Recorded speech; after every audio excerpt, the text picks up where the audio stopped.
2 hapa u kaluan, por nuk mjaftuan për konstituimin e legjislaturës së 9 të Kuvendit të Kosovës. Sfida e 2 seancave paraprake për votimin e raportit të Komisionit për verifikimin e mandateve, këtë të shtunë kaloi me votat e 101 deputetëve. Kush është për?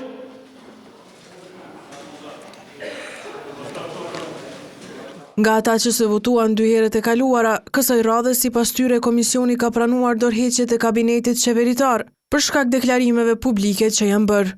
Gjithsesi, kjo i hapi rrugë betimit të deputetëve të legjislaturës së re të Kuvendit të Republikës së Kosovës.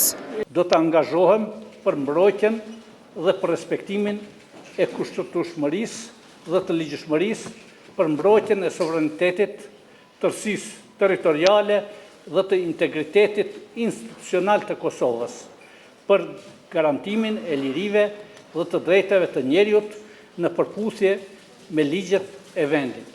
Betohem.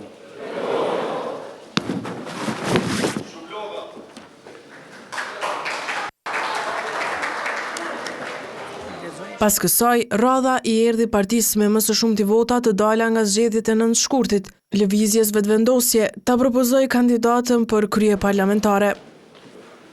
Lëvizja vetëvendosje për kryetarët të Kuvendit të Republikës së Kosovës e prezanton zonjën Albulena Haxhiu. Faleminderit. Por për Haxhiun nuk pati vota të mjaftueshme në tentimin e parë. 57 deputet votuan për, duke e bërë të pamundur që Haxhiu të pasojë Glaukun Jucë në krye të legjislativit. Me vota kundër u deklaruan Lidhja Demokratike e Kosovës, e 3 abstenime erdhën nga 3 deputet të nismës social-demokrate, ndërsa deputet të tjerë prezent nuk votuan fare. Edhe njëherë pas dështimit të parë, Kunjuca e propozoi Haxhiun, e madje tentoi që t'i marrte më të mirë deputetet e partive tjera që ta votonin atë.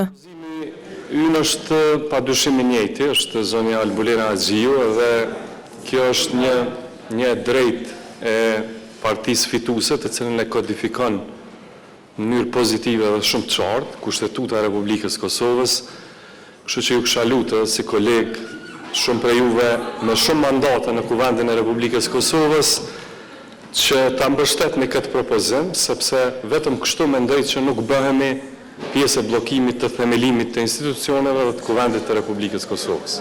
Megjithatë, fjalët e tij qenë të pamjaftueshme dhe nuk u kalua shifra prej një minimumi të 61 votave që do ta zgjedhnin Haxhiun.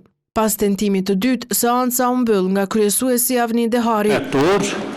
Ata shihemi të hënën. E për të hënën, partia opozitare e legjislaturës së 8 AK-ja tha se ja voton kryekuvendarin vetëvendosjes, por e ka një kusht. Nëse do të ishin kandidat për kryetar nga vetëvendosje, Saranda Bogujevci ose Shqipe Selimi i votoi. Edhe Aleonca i voton. Por nga lëvizja vetëvendosje duket se nuk ka zbrapsje sa i përket emrit për krye parlamentare. Këtë konfirmoi vetë kandidatja Albulena Haxhiu. Duket që opozita po e mban të bllokuar Kuvendin sepse nuk e mbështetën propozimin e vetëvendosjes.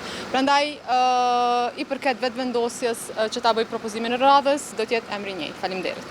Seanca e radhës do të mbahet të hënën nga ora 15.